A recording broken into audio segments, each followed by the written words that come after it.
So I know it's the final session of the day. What I'd like to make a slight change uh, with consent with all of you is, you know the topic, what I am. So I'll not probably pose each question to each one of you. I'll just summarize a few points and I'll request each one of you to say it in your own words. So that we'll save on time and probably, I mean, the evening is open for all of you to network and know each other better. Is that okay with all of you? I hope I have the consent of the audience also. Yeah, thank you. So, I'll not, I mean, you know the topic, how IT leaders can really drive business on innovation.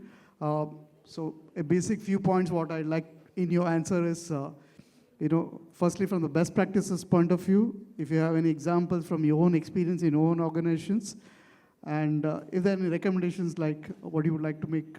So, Maria, if I can start with you first.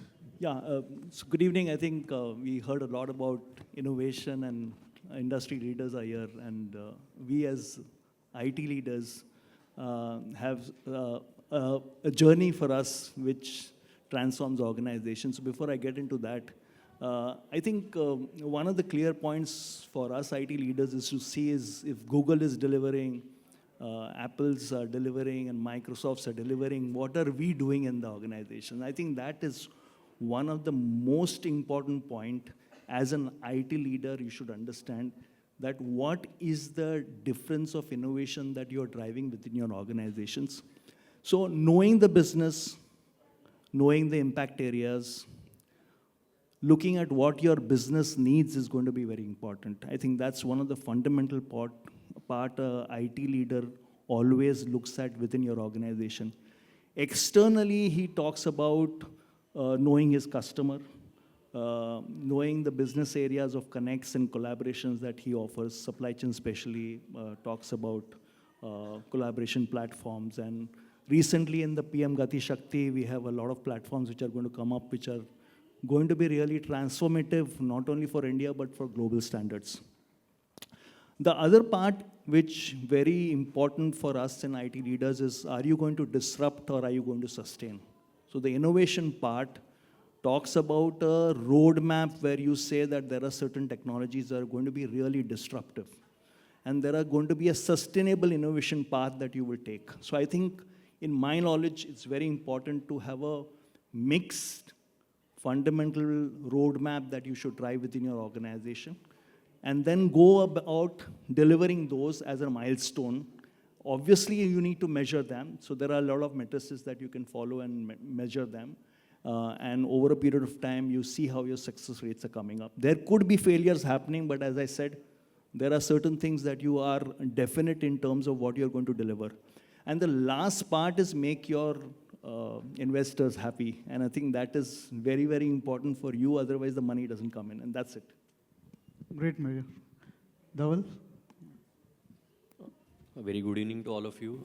Possibly I'll frame it in, why innovation, what could be the key elements of innovation, and what could be the framework to basically drive innovation in our organization. And I'll try to, keep my concise response in this framework. So the need for innovation has always been around, solving for a significant problem.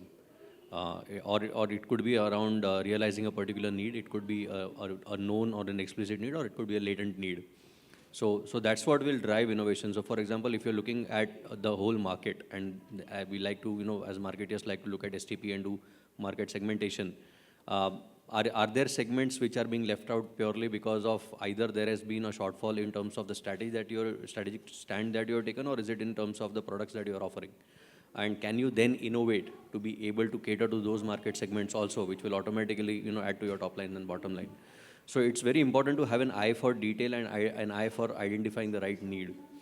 And innovation, I think the basic fuel that drives innovation is culture. Because like they say that culture eats strategy for breakfast. It cannot be a one-time activity. It has to be something that is a part of the well-oiled machinery. So, how can you put a framework in place whereby innovation becomes a way of life, or it becomes a natural extension of your way of working? And I think that's where embracing change, and one way that we have tried to do this is by, infusing new talent into the organization. Try to get talent which is not constrained by thinking in terms of how past has been and, what the art of possible, who are free, have the free will and have the guts to try something that is beyond the ordinary. And I think that is the basic of innovation, and hiring the right talent, from good backgrounds has helped us a lot, because they can think beyond they can ask, very unconventional questions and try at very unconventional means of achieving or answering those. If you look at the life cycle of innovation, it largely goes through 4 stages. So there is an ideation, then there is collaboration, then there is implementation, and lastly, the most important is value realization. So the value articulation is something that has to be done at the time of ideation, whereby you have a clear vision of why you're innovating. And that's where one of the previous panels mentioned that, for example, if it is not going to add a 20% to my top line or bottom line, really, why do that innovation? But at the same time, it cannot be very objective. And that was again articulated in the previous session, that you may have to take a long-term view, or you may have to take an engagement view on these kind of innovations that you're talking about. And lastly, to say how can an innovation become marketable, I think it falls in the 3A framework, according to me. First and foremost, it has to hit the tipping point of applicability. It has to serve a majority of your customer base, or it has to solve for a significant problem. It cannot be in pocket. That tipping point is the first thing. Second is that it has to hit the accessibility tipping point. It has to be available to the right person at the right point in time. That's where I think mobile changed the complete game, because, and then with mobile and added affordable data, that's where all these technologies are coming to the fore now. And the last and the most important, that it has to hit the tipping point in terms of affordability. Where, for example, you talk about the various innovations that the government is today doing, which is, it's not catering just to the metros, it is catering to all the hinterlands of the country. So when the innovation matches the dots for these 3 A's, I think that's when it hits the tipping point and it becomes a solution, or it becomes an affordable solution. Fantastic, though.